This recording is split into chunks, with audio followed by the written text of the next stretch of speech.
وہ جو باقی صحابہ تھے انہوں نے کہا ہم تو بکریوں میں سے نہیں کھائیں گے. پتہ نہیں تم نے کیا جا کے دم درود کر کے بکریاں لے کر آ گئے ہو. تو ہم نہیں کھاتے. تو رسول اللہ صلی اللہ علیہ وسلم کے پاس جا کے پوچھیں گے کہ بھئی یہ آپ نے ان سے پوچھا کہ وما ادراک انھا رقیہ، تمہیں کیسے پتہ چلا کہ اس کے اندر یہ رقیہ کی کیفیت بھی ہے؟ فرمایا کہ کیا کہتے ہیں اسے کہ القیہ فی روعی، فرماتے ہیں میرے خیال میں بس ڈال دیا کسی نے، اللہ نے ڈال دیا، نہیں میرے خیال میں آ گئی یہ بات. تو آپ سے فرمایا کہ ہاں بالکل ایسے ہی ہے، یعنی آپ نے اس کی تقریر اور تصویر فرما دی اور ساتھ کہا کہ مجھے بھی ذرا کھلاؤ کیا لے کر آئے. تو آپ سے بھی اس میں تناول فرمایا. تو اس سے علماء نے استدلال یہ کیا کہ یہ بالکل ان کا اپنا اجتہاد تھا حضرت ابو سعید الخدری کا. اسی طرح آج اگر کسی کا کوئی اجتہاد ہو کہ اتنی دفعہ یہ آپ آیت پڑھ لیں، اتنی دفعہ کوئی بزرگ بتا دیں، تو بس سنت کا اعتقاد نہ رکھے کہ یہ سنت ہے لازماً اور اس طرح، لیکن اس پر عمل کرنے میں کوئی مذاق نہیں ہے. جی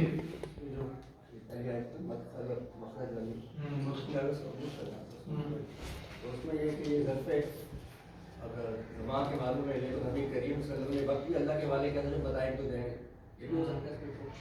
ہاں لیکن اصل میں نا جب ادخل نہیں آ گیا نا تو اصلاً دخول جو ہے وہ اپنی حقیقت کے اعتبار سے دخول فی المکان ہے، اپنے مجاز کے اعتبار سے دخول فی الزمان.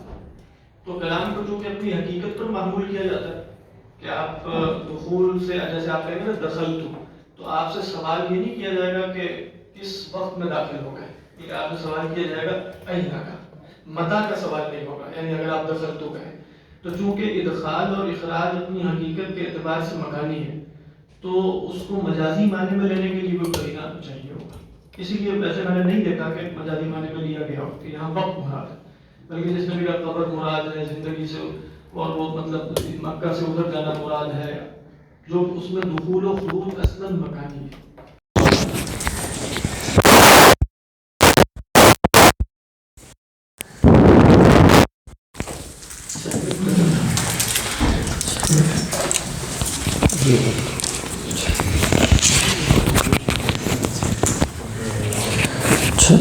بسم اللہ الرحمن الرحیم. رب اشرح لي صدري ويسر لي امری واحلل عقدۃ من لسانی یفقهوا قولی. اللهم الهمنا رشدنا واعذنا من شرور انفسنا. اللهم صل على سيدنا محمد وعلى آل سيدنا محمد وبارك وسلم آمین یا رب العالمین. حضرات ہم نے پچھلی 2 نشستوں سے جو مبحث شروع کیا ہے وہ ہم دیکھ چکے ہیں کہ کلمے کی تقسیم ہے کہ کلام کی تقسیم ہے. یس اور نو جواب دیں. کلمے کی تقسیم ہے یا کلام کی ہے؟ ہاں بس یہ ذہن میں ضرور رکھیے گا، وگرنہ علماء نے کہا کہ اس کی وجہ سے کئی دفعہ بہت اشکالات پیدا ہوتے ہیں. جب آپ کہتے ہیں کہ لفظ ظاہر ہے اپنے معنی میں، نہیں تو لفظ تو کئی دفعہ بالکل واضح ہوتا ہے لیکن وہ اپنے سیاق کی وجہ سے مبہم ہوتا ہے. تو یہ جو تقسیم ہے خفا اور ظہور کی، کیا تقسیم ہے؟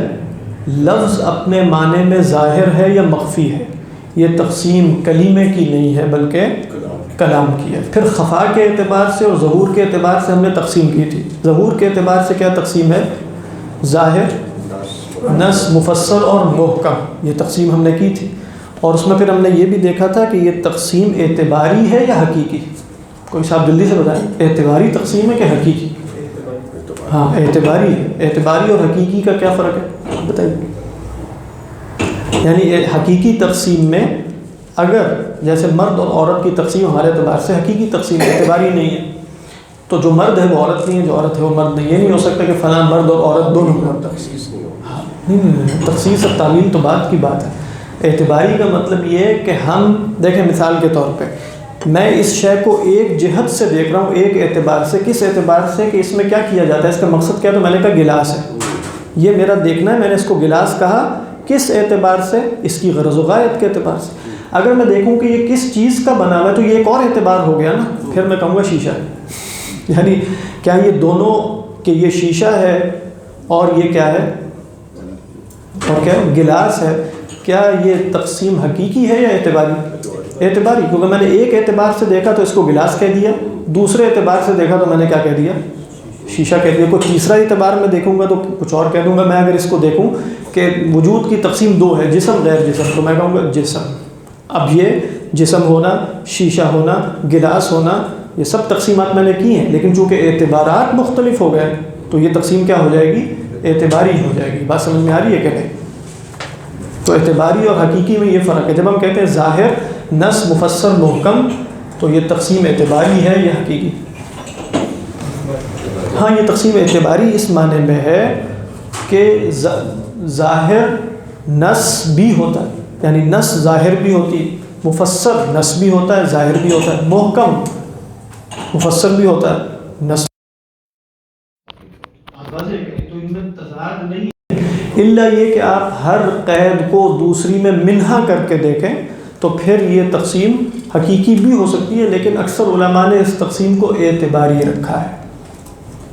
خاص اور عام کی تقسیم حقیقی ہے کہ اعتباری؟ کس کی؟ خاص اور عام کی. خاص اور عام کی تقسیم حقیقی ہے کہ اعتباری؟ غور صاحب آپ نے کیا بنایا؟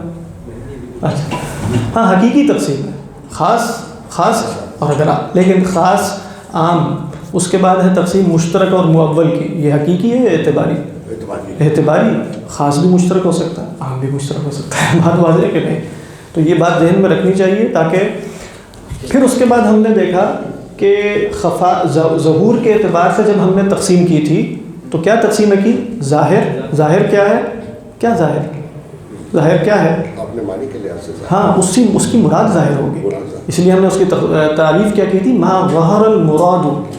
اچھا مراد ظاہر جو ہوتی ہے وہ ہو سکتا ہے بولنے والے کی وجہ سے ہو، یعنی مثال کے طور پہ آپ جب وہ لفظ بولتے ہو تو آپ کی ایک مراد ہوتی ہو تو وہ متکلم کی وجہ سے طے ہوئی ہے. تو ظاہر میں مراد کس حیثیت سے ظاہر ہوتی ہے؟ سننے والے کی صیغے کی حیثیت سے، جو ہم نے بتایا تھا، یعنی لفظ سے ظاہر ہو. یہ چاروں تقسیمیں وہ ہیں جس میں لفظ سے باہر نہیں جانا پڑتا. لفظ سے باہر کہاں جانا پڑتا ہے؟ وہ اگلی 4 تقسیمیں ہیں، خفی، مشکل، مجمل، متشابہ. ظاہر سارے کے سارے وہ ہیں جو لفظ سے ظاہر ہے. بات ہے. تو ما ظہر المراد للسامع من الصیغۃ. اچھا اس کے بعد کیا تھا اس میں؟ مع احتمال التأویل والتخصیص، اور تیسری چیز کیا تھی؟ نسخ. تو تعویل اور تخصیص میں کیا فرق ہے جناب رقیہ صاحب؟ تعویل اور تخصیص میں کیا فرق ہے؟ ہاں گوہر، تعویل اور تخصیص میں کیا فرق ہے؟ تعویل اور تخصیص میں طلحہ کیا فرق ہے؟ ہاں تم بتاؤ. ہاں تخصیص عام کی ہوتی ہے، تعویل وہ ہم پیچھے چھوڑا ہے.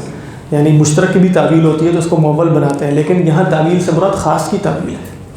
خاص کی تخصیص ہو سکتی ہے، وہ تو پہلی خاص ہے. خاص کی تخصیص نہیں ہوگی تو پھر خاص کو ہم کیا کریں گے؟ یا منسوخ کریں گے تو وہ آگے نسخ ہے، یا ہم اس کو کیا کریں گے؟ اس کی تعویل کریں گے. یعنی اگر ہم وہ خاص حقیقی معنی میں تو ہم کہیں گے وہ کس معنی میں ہے؟ مجازی معنی میں. تو تعویل اور تخصیص میں بس یہ فرق رکھیے کہ تخصیص تو عام کی ہوگی، تعویل پھر کس کی ہوگی؟ وہ خاص کی ہوگی. اور نسخ. اچھا اس کا حکم کیا تھا؟ یعنی ظاہر کا حکم کیا ہے؟ واجب العمل ہے. اس سے جو مراد سمجھ میں آ رہی ہے وہ قطعی طریقے پہ سمجھ میں آ رہی ہے یا ضمنی طریقے پہ؟ ضمنی طریقے پہ. کیوں؟ حالانکہ احتمال تخصیص تعویل اور نسخ کا ہے. نہیں وہ تو آپ نے دیکھ کے بتایا. کیوں قطعی ہے؟ ہاں اس لیے کہ احناف یہ کہتے ہیں کہ ایسا احتمال جس پر دلیل کوئی موجود نہ ہو وہ احتمال لفظ کی یا اس وقت کلام کی قطعیت پر اثر نہیں ڈالتا. تو لہذا اس سے جو مراد ثابت ہوگی وہ واجب العمل ہے. اس سے صرف واجب ثابت ہوگا یا فرض بھی ہو جائے گا ثابت؟ اس سے صرف حرام ثابت ہوگا یا مکروہ تحریمی ثابت ہوگا یا حرام بھی ثابت ہو جائے گا؟ حرام بھی ہو جائے گا. ابھی تو یہی بات آئی جب آپ نے کہہ دیا اس کو کہ قطعی ہے. نہیں سمجھ میں آ رہی ہے کہ نہیں؟ اچھا پھر تیسرا سوال یہ ہے کہ اس کی دلالت کیوں قطعی ہے؟ ہاتھ اٹھا کے بتائیے. میں نے پچھلی دفعہ اس کو آخر میں بتایا تھا. کیوں قطعی ہے اس کی دلالت ظاہر کی یا عام؟ یعنی لفظ یہی ہوگا نا، خاص ہوگا یا عام ہوگا. تو خاص اور عام دونوں کی دلالت کیا ہے؟ احناف کیا ہے؟ قطعی. تو لہذا ظاہر کی دلالت کیا ہوگی؟ قطعی ہوگی. جب آپ تعویل اور تخصیص کی بات کر رہے ہیں تو اس کا مطلب ہے اما ان یکون عاما او یکون خاصا. تو خاص اور عام دونوں اپنی دلالت کے اعتبار سے کیا ہیں؟ قطعی ہیں. ان میں اگر اجمال آتا ہے تو وہ لفظ کے اعتبار سے نہیں خارج سے آ رہا ہوتا ہے، بس حدیث کے اعتبار سے. یہاں تک بات مکمل ہے. جو مثال میں نے دی تھی وہ کیا تھی؟ وَأَحَلَّ اللَّهُ الْبَيْعَ وَحَرَّمَ الرِّبَا، جو مشہور مثال ہے. تو یہ کس معنی میں ظاہر ہے؟ احل اللہ البیع کس معنی میں ظاہر ہے اور کس معنی میں نص ہے؟ نص بھی ہم پڑھ چکے ہیں. تفریق کے معنی میں نص ہے، جس پر بہت طویل گفتگو بھی ہو چکی ہے ڈاکٹر صاحب سے. تفریق کے معنی میں نص ہے، حلت و حرمت کے معنی میں ظاہر ہے. احل اللہ البیع وحرم الربا. اچھا اس کے بعد ہم نے نص دیکھی تھی. نص کیا ہوتی ہے؟ ما ظہر المراد للسامع من الصیغۃ بالسوق، وہ من غیر سوق تو اوپر تھا، یہاں کیا ہے؟ بالسوق. اس کو کہتے ہیں بمعنى فی المتکلم، یعنی متکلم کی طرف سے ایک معنی ڈالا جاتا ہے اس میں. یعنی صیغے سے تو مراد ظاہر ہوتی ہے، لیکن نص ہونا صیغے سے ظاہر ہوتا ہے. یعنی یہ ذرا صیغے سے جو شے ظاہر ہے وہ کیا ہے؟ وہ تو ظاہر ہے. اچھا اس میں بھی جو معنی ہے وہ تو صیغے سے ظاہر ہے، لیکن اس میں نص اور ظاہر میں فرق کی وجہ کہاں سے پیدا ہو رہی ہے؟ سوق سے.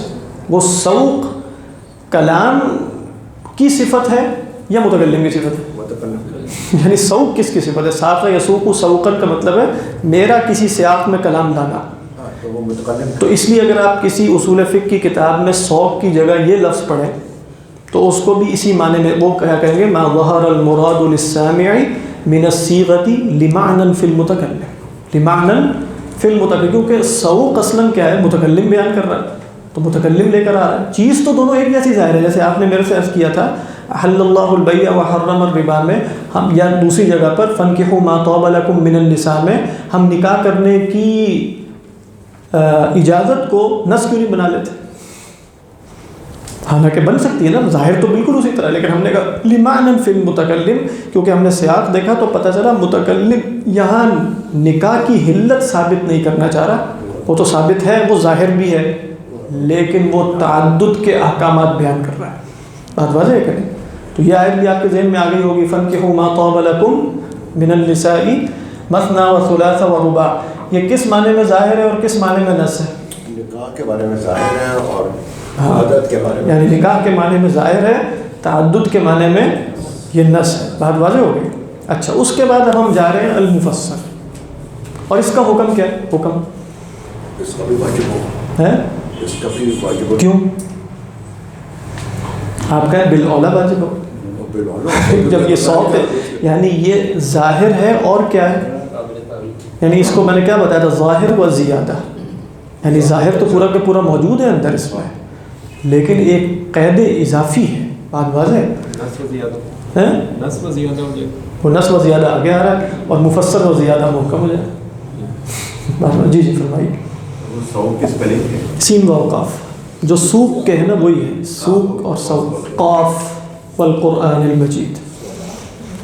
جی ہاں سیاق کانٹیکسٹ جیسے سیاق، سباق، لحاق. ویسے نا ہمارے ہاں جو اصطلاح ہے وہ ہے سباق اور لحاق، یا سباق اور لحاق.